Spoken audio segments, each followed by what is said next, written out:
Hey, dude, how's it going? John Duke, what the fuck is going on, brother?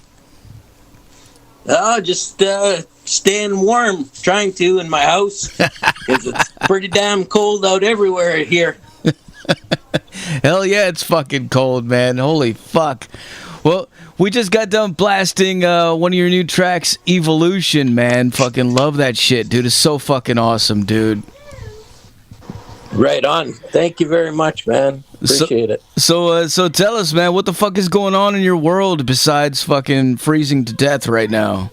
It's a pretty exciting time right now.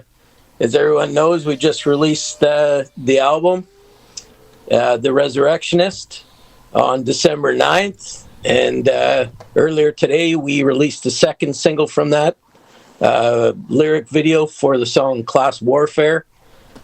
Before that, we released a video for the first single, Mass Murder. And so far, it's been really well received, and people have a lot of good things to say about it. So it feels really good.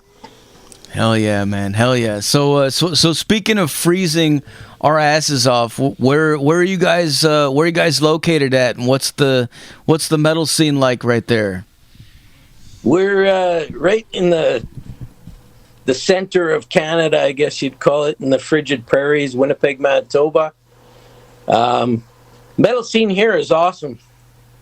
Lots of talented bands. Not as many venues as there was before COVID, but it's starting to pick up now. And there's just a huge amount of metal bands and creativity going on here. Fuck yeah, man. Fuck yeah.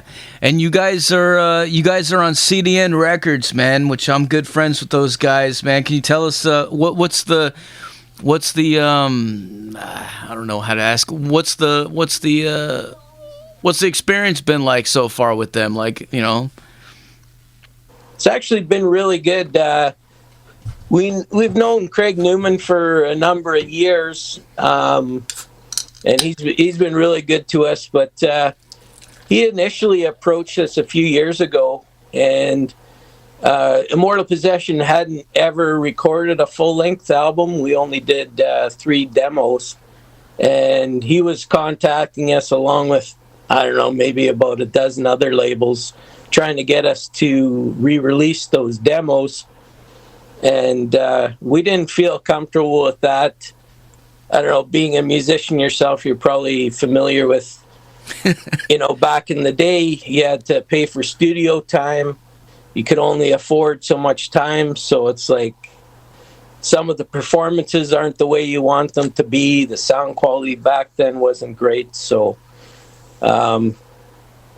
we have another band, Votov, that was actually looking to get signed as well. So basically put it to Craig, hey, why don't you sign Votov? And then later on we can do something with Immortal Possession. And they've been really supportive of everything, and it's great. They're the biggest distribution in all of Canada, one of the bigger ones in North America as well, and they've got a worldwide reach. So, yeah, and the awesome thing is this year, they hired Metal Devastation PR to help promote everything. So working with you guys has been awesome as well. And we're finding that we're getting to a lot of places that we weren't reaching before. So thank you very much for that. Yeah, man. You're welcome, dude. And thank you for that, man.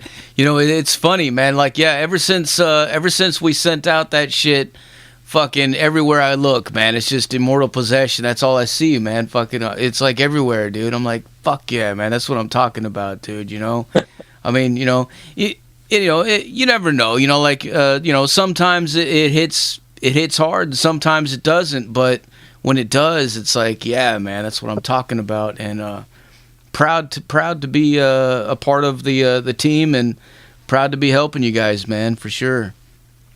Awesome. Hell yeah, man.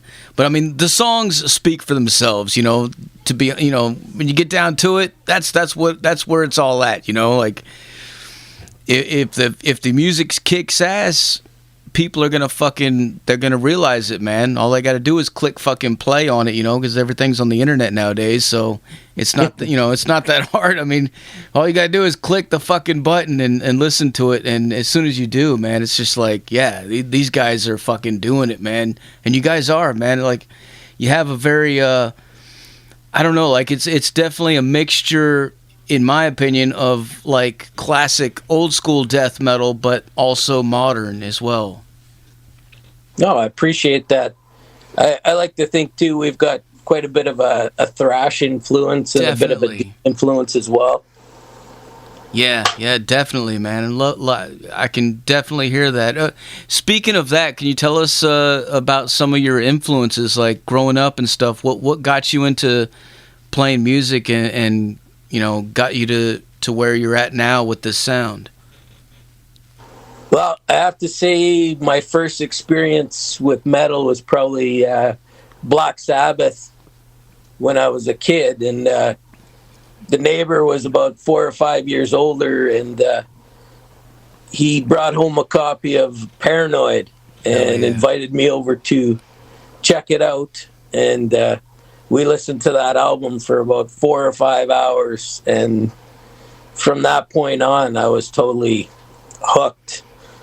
And I mean, a lot of the influences are classic metal, like your Black Sabbath, your Iron Maiden, your Judas Priest, and then it went from there to a lot of the thrash stuff, Metallica, Slayer, and then even heavier stuff after that, Deicide, Morbid Angel, all the classic OSD, old school death metal stuff, right? So we were always looking for the next heavy thing, and we kind of really like that old school sound, so that's kind of where we settled into.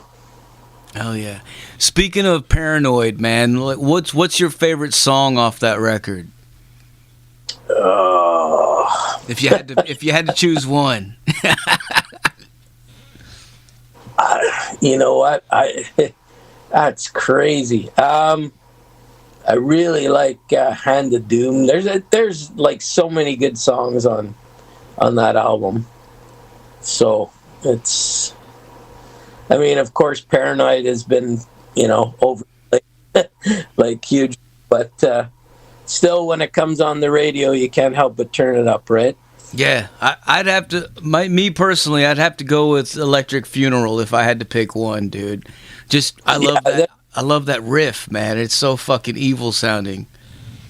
Funny you mention that, because our other band, Votov, that is actually one of our favorite songs, and we're going to be releasing a cover. We actually recorded it a few months ago, and we're going to be releasing that pretty soon as well. So that's kind of cool. That's badass, man. Can't wait to hear that. Right on. Now, the name Immortal Possession, how did you guys come up with that? Is there a story behind it? You know what? It's one of those things where you're all just... I wasn't in the band at the time, but from what I was told is the guys just threw a bunch of things out there, and they actually took 2 words and put them together and said, hell yeah, that sounds cool.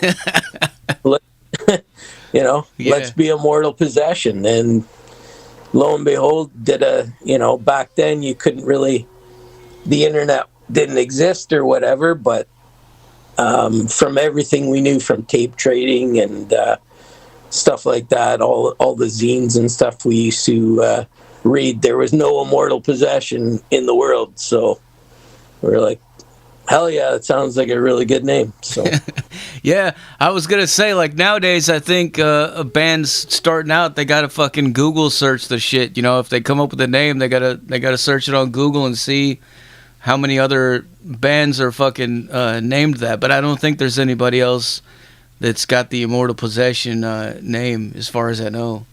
Yeah, there's a couple of close ones, but yeah, nothing.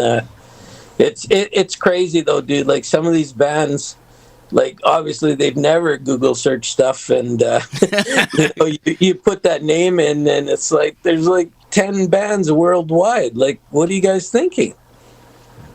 Yeah, that happens a lot, actually, man. Fucking, we'll get bands sent in, and they'll want to get airplay and stuff, and we'll be playing them, and I'll go to tag them on Facebook or something, and I'll accidentally tag a different one, because they've all got the same fucking name, and then they're pissed off. They're like, "What the fuck?" I'm like, "Dude, I don't fucking know, man. What the fuck?" What, you go to tag them, and it's like, "Oh, what did their thumbnail look like?" Yeah. Oh, fuck, man. Usually, I'm just gonna pick the fucking top one, the first one that comes, whichever one looks like it's metal. Like it's hard to see. It's hard to tell because. Yeah, for sure. There's just so many, man. But speaking of that, like, what's your take on the modern era of music and metal in general? Like with this, with how it works nowadays versus back when we were kids. Oh man, it's nowadays it's so much easier for bands to get their names out there and everything. Like compared to back in the day, like, dude, we used to have to like type out letters or handwrite them. Everything was all Xeroxed, and it was just like painstakingly, like the process of even creating like an album or anything like by yourself was just like, now it's everything's at your fingertips, like including. Like the most important thing is being able to record your own music and everything without having to pay for studio time. It's a very small investment, and anybody can do it and sound good. Yeah, that's definitely true, man. But I think also at the same time, like, there's definitely a difference as far as bands recording at home versus bands recording in the studios. Like a lot of the bands that we grew up to, that went to the studio and were, I think, when they were when they only had a limited amount of time and they had a producer and whatnot, it was a little bit different versus what you can do now, because now there's not that person in there screaming at you and yelling at you, telling you to do this and that, and you know what I mean. Like it does make it a little bit different, but there's still a lot of really cool stuff that comes out. Yeah, well, lots of back in that day though too, like a lot of magic happened because of those scenarios too, right? Or you get bands basically once they had made it, after they'd had a hit album or whatever, the studio would give them this huge budget, so they'd just go into the studio and write in the studio. Mm-hmm. So a lot of that kind of just happened right off the cuff, and then they just took a lot of that stuff and created songs out of it, Oh yeah. I got some questions for you coming in from the listeners in the chat room. Vicky Grandy wants to know, what's one of your favorite venues that you played in Winnipeg? Well, my all-time favorite has got to be the Zoo. I mean, it's gone now, probably, I don't even know how long. But, yeah, that used to be... our favorite venue to play. Nice. She also wants to know, how long have you been playing bass, and do you play anything else? I've been playing bass, I guess, for probably about 40 years. and you know what? I really don't play any other instruments. It's kind of strange, but yeah, no. I've just always played the bass and kind of stuck with that. And it's the way it is. She also wants me to ask you, do you remember her? Of course I do. She's Lady Red. Do you have any crazy stories you can tell us about Lady Red? Oh. No crazy stories, but just always a pleasure to talk with her and interact with her when I see her at metal shows out and about. So, and always a pleasure online to chat with her and stuff. Right on. I got another question from B Metal 566 wants to know, who is your major music influence? Like if you had to pick one, what's the main one? Oh, it's Geezer for sure, man. Hell yeah. All the way. Yeah, he's a fucking monster, man. Those fucking he's a wizard. It's the only way to put it. Yeah, and you know, I think, like, as far as I know, as far as metal and, you know, in general, I think he's one of the first to ever use like a wah pedal and fucking distortion and stuff on his bass, you know, like long before Cliff Burton even. Oh yeah. Yeah, like Burton too he's a huge favorite of mine. Steve Harris as well. Like there's lots of them, but I mean, yeah, he's definitely my number one influence. Like that intro on NIB, man. Wow. Fuck yeah, dude. Yeah, it's crazy. So fucking badass, man. Yeah. Well, speaking of stuff like that, man, I got to ask you, for all the gearheads out there that are wondering, what kind of equipment do you use, and like, what's your rig rundown? So I just changed amps. I was a GK guy for a very, very, very long time. And my favorite basses to play are Fender. Right now, I just bought a new amp, and it's crazy. But Dark Glass, I bought a 500 watt microtubes, and it's killer, dude. Like, the tones that you can get from that are just unreal. 500 watts? Yeah. What the fuck, dude? That's insane, man. That is, like, goddamn, dude. How many fucking cabinets are you pushing with that? Just one right now. Just one? I mean, yeah. Holy shit. I got a Trainer 410 right now, but it's great, man. I was scared to go to them because it's kind of like a boutique brand, but a buddy of mine brought it into the music shop for me, the local music shop, Quest Music, and I checked it out, and within like 5 or 10 minutes, I was like, yeah, I got to have this. What's that feel like when you're standing in front of it playing it? It's so good. Like, at first, it was a little bit, because I play with active pickups. I've got an active preamp in my jazz bass, and I've also got active EMGs in my 78 Precision.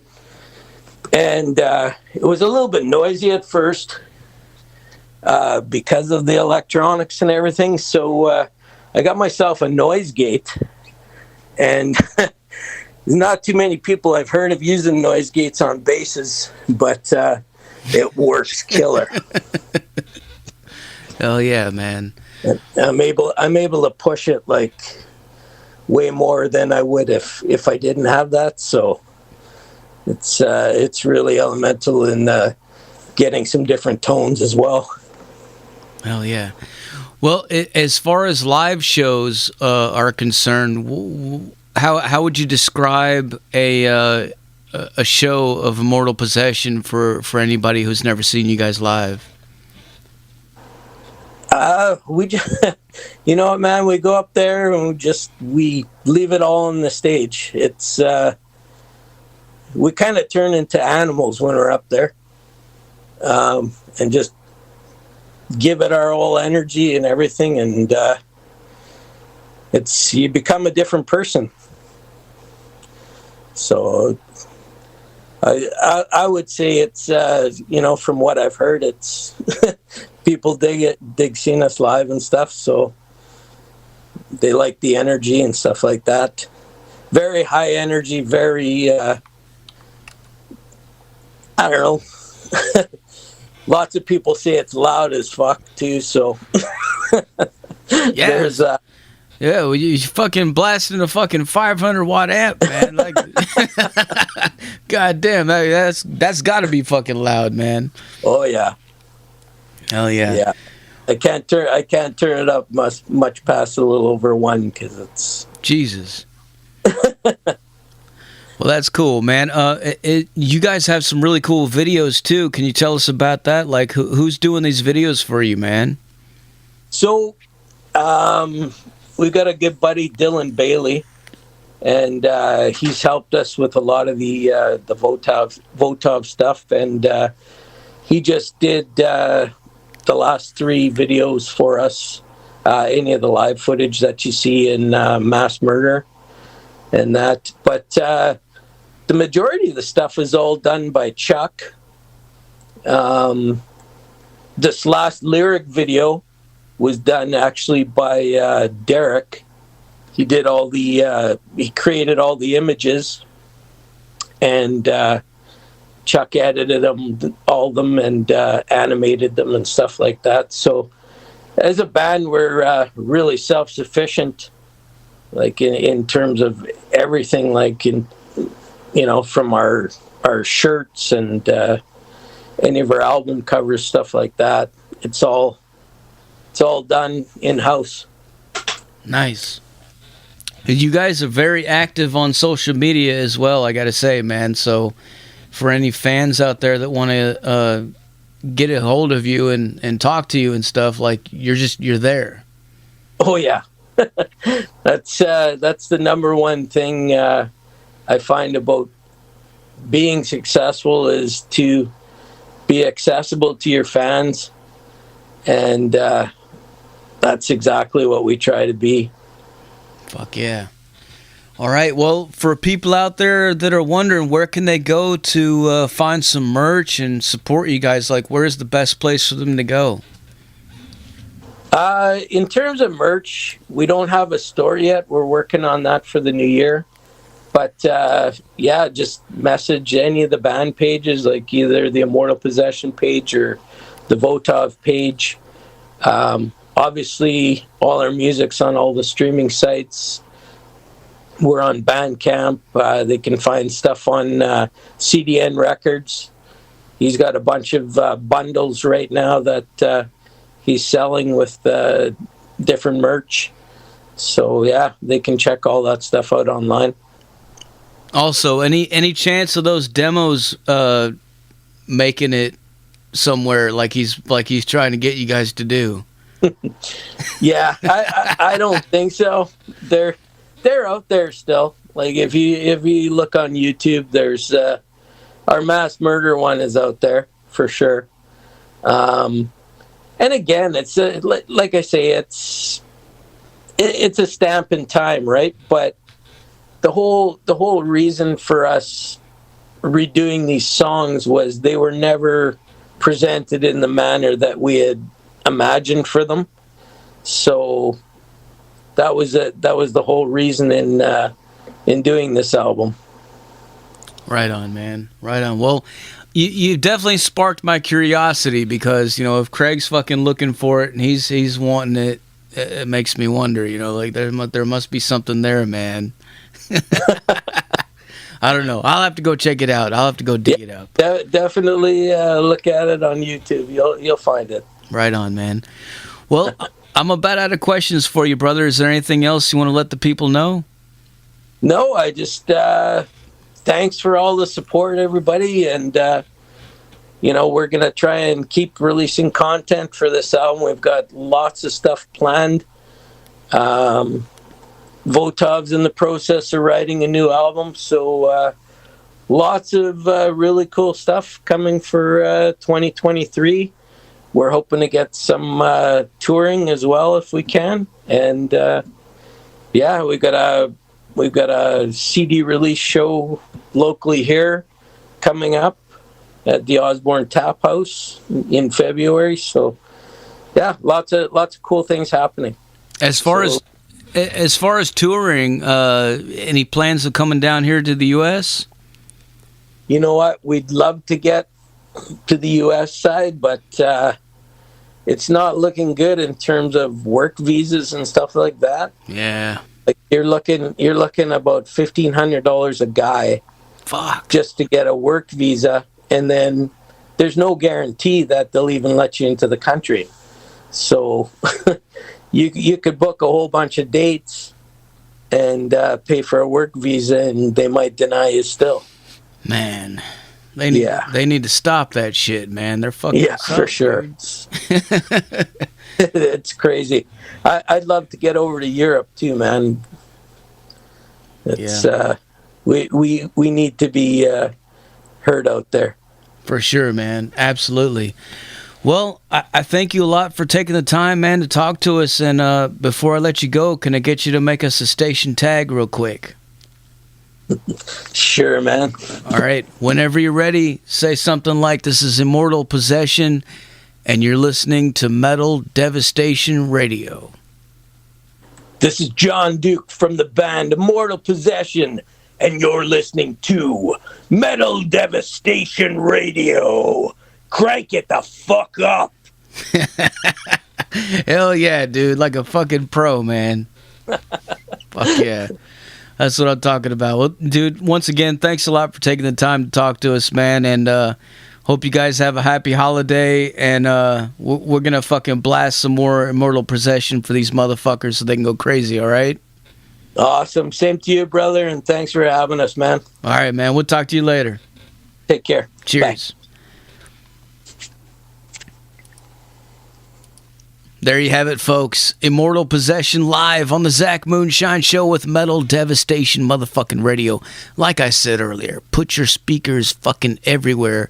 Make your neighbors fucking hate you, man. If you don't see U-Haul trucks everywhere tomorrow, I don't care if it's Christmas Eve. Every fucking where, man. People should be moving out because they are fucking scared. They're fucking freaked out. And they're like, what the fuck is this fucking shit? Crank it the fuck up, man. Loud as a fuck.